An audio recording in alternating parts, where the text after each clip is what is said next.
Le goût d'entreprendre. Une émission proposée par Doris Pradal en partenariat avec la Caisse d'épargne, la Banque des entreprises et des professionnels de Midi-Pyrénées.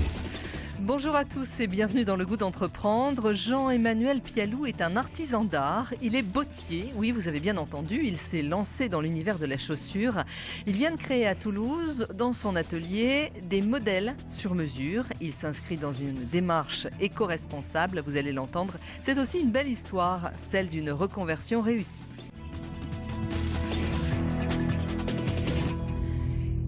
Et Jean-Emmanuel Pialou aime l'excellence et les produits français. Bonjour. Bonjour. Vous êtes Jean-Emmanuel bottier. Qu'est-ce Oui. qu'un bottier? C'est un métier presque disparu? Oui, c'est un métier disparu. Non, je dirais pas Non, ça. vous êtes là en fait. Je suis là, bien présent en face de vous. Et il y a quand même une petite dynamique autour de l'univers de la chaussure en ce moment. Ouais. Et j'en fais partie. Je pense que c'est un métier qui reprend un peu du poil de la bête. D'accord, ok. Bottier, qu'est-ce qu'un bottier? Vous fabriquez des chaussures pour hommes, pour femmes? Oui, je fabrique des chaussures sur mesure et demi-mesure. Ouais. Et alors, ce que je dis souvent, c'est que c'est pour hommes et pour femmes qui mettent des chaussures pour hommes. D'accord, il y a des femmes qui mettent des chaussures pour hommes. Oui, en fait, c'est pour dire, par exemple, vous prenez L'inverse aussi est valable. Hein. Oui, c'est vrai. Ça, je fais pas encore. Non, mais en gros, vous prenez des modèles classiques comme les derbies, les bottines, Ouais. qui peuvent être des modèles pour hommes et pour femmes. Ça Absolument, dépend ça comment peut être vous quel type de cuir vous choisissez, le type de semelage. Donc, c'est des modèles assez mixtes que je fais. Oui. Jean-Emmanuel, vous êtes un artisan d'art. Oui, C'est ça. oui, c'est ça, oui. Comment vous est venue l'idée de travailler dans la chaussure, de devenir bottier? Eh bien, ça m'est venu il y a un peu plus de 3 ans et demi, parce qu'auparavant, j'étais consultant en management. Ouais. Et au bout de quelques temps, je me suis posé des questions sur le sens de mon travail. Il y avait plusieurs aspects qui m'interpellaient. Enfin, déjà, l'utilité même de ce que je faisais. Quand on commence à se poser ce genre de questions, effectivement, ça veut dire qu'on a envie de changer de voie. Oui, de toute façon, à la base, même quand je suis rentré dans le conseil, je savais que j'y durerais pas. Mais au bout de 2 ans, là, c'était le moment de changer. Là, c'était clair. Vous avez Oui. fait donc du conseil, vous aviez fait une école de commerce auparavant. Oui, j'avais fait l'ESSEC, D'accord. exactement, donc à Cergy-Pontoise. Et avec un projet professionnel bien établi ou simplement en se disant je vais essayer? Non, moi j'ai fait une école de commerce comme pas mal de gens qui en font parce que je savais pas quoi faire d'autre.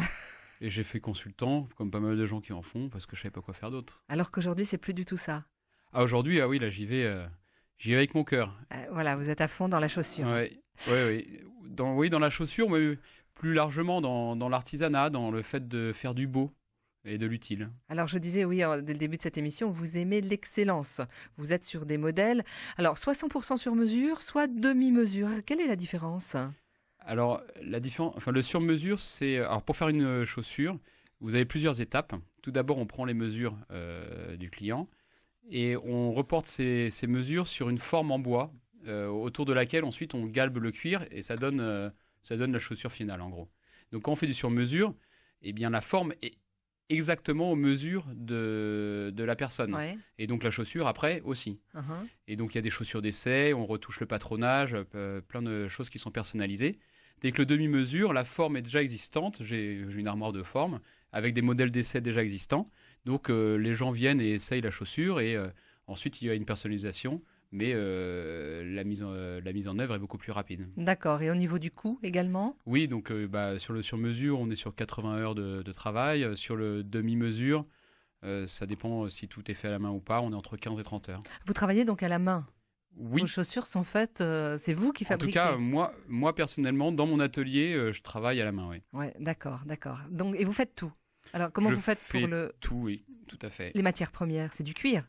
C'est du cuir. Ensuite, on peut aussi travailler du textile. Mais c'est essentiellement du cuir. Enfin, moi, je cherche aussi, de manière générale, je cherche des matières nobles. Donc, par exemple, pour le semelage, je prends du crêpe, qui est de caoutchouc naturel. Et j'aime bien aussi les textiles. C'est quelque chose que je travaillerai pour l'été. D'accord. C'est en cela que vous affichez des valeurs éco-responsables. Vous dites que vous faites du développement durable. Oui, alors il y a plusieurs aspects sur le fait de faire une chaussure durable. Déjà, sur le premier sens de durable, c'est une chaussure qui dure. Oui. C'est-à-dire qu'à partir du moment où, un peu comme pour la viande, quoi, on est quand même plus écologique en mangeant de la viande une ou deux fois par semaine qu'en en mangeant à tous les repas. Ouais. Et bien pour la chaussure, c'est pareil. C'est-à-dire que si votre chaussure dure longtemps, vous utilisez moins de cuir. Et c'est plus à ce moment-là un traitement en gros des déchets de viande que quelque chose quelque chose qui est spécialement fait pour la chaussure. Donc moi, ça me semble plus responsable. Et ensuite, tout n'est pas forcément biodégradable dans la chaussure. Donc le plus longtemps elle dure, le mieux c'est. Le mieux c'est, oui, d'accord. C'est une demande aussi des clients de pouvoir garder les chaussures le plus longtemps possible, ou est-ce que c'est justifié par un coût qui est quand même très élevé à la base? Non, c'est... Enfin, pour moi, la question à la base, c'était pas si c'était une demande des clients. C'était qu'est-ce qui avait du sens et quelles sont mes valeurs. Mais ensuite, le fait de voir que autour de moi, c'est quelque chose qui va... Il y a de l'écho à cette démarche, ça m'a encouragé à avancer, quoi. Vous êtes sur des modèles haut de gamme? Oui, tout à fait. Avec des prix allant de 550, 500 euros à 3000 euros, jusqu'à 3000 euros la paire de chaussures. Oui. Qu'est-ce qui justifie un prix comme, par exemple, 3000 euros, une paire de chaussures? Qu'est-ce qui est particulier? Bien, le nombre d'heures de travail déjà. Ouais. C'est-à-dire que mon sur-mesure commence à 2500 euros. Vous faites le calcul. Je ne me paye pas beaucoup, sachant qu'ensuite il y a de la matière première. C'est vraiment le minimum que je peux me payer.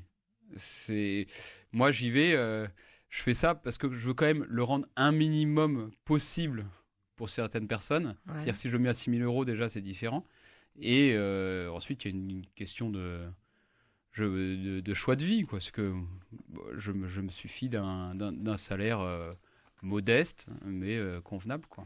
Et qui sont vos clients ou qui vont être vos clients? Alors, il y a plusieurs types de clients.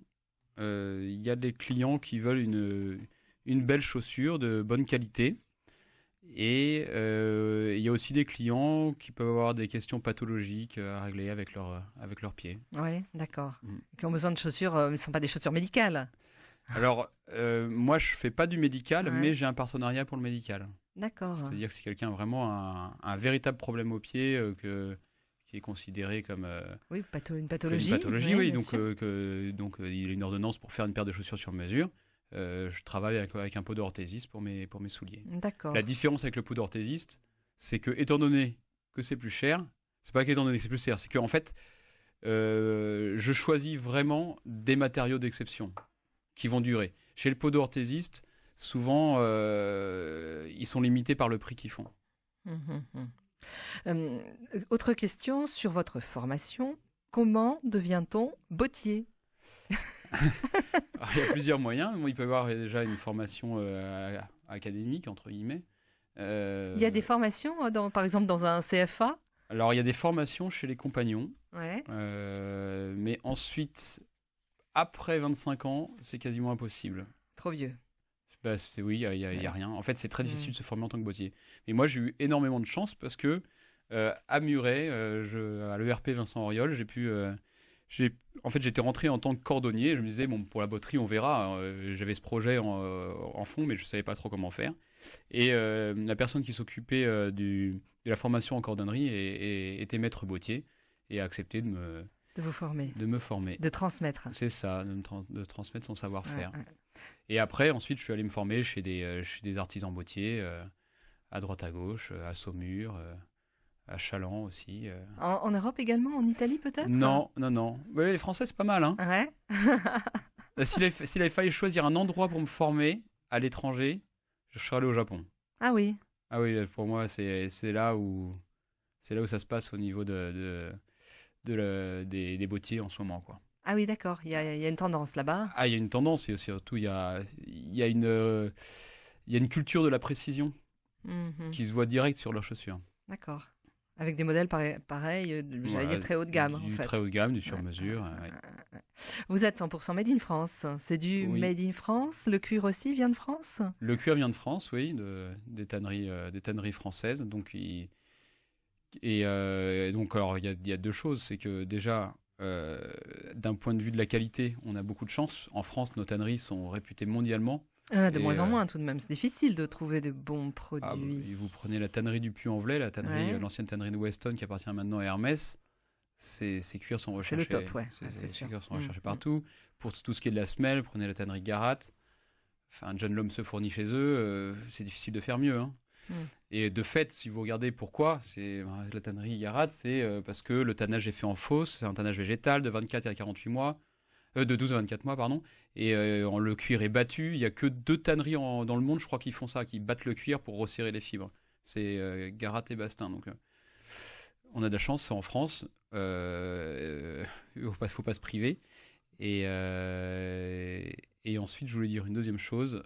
Oui, concernant la qualité. La qualité du cuir.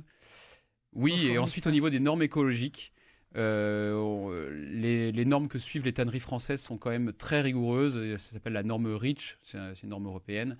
Ce qui fait que les stations d'épuration pour traiter les rejets des cuirs permettent quand même de faire quelque chose de beaucoup plus écologique que dans d'autres pays, quoi. D'accord. Donc pas de problème pour trouver la matière première. Pas de problème pour trouver la matière première.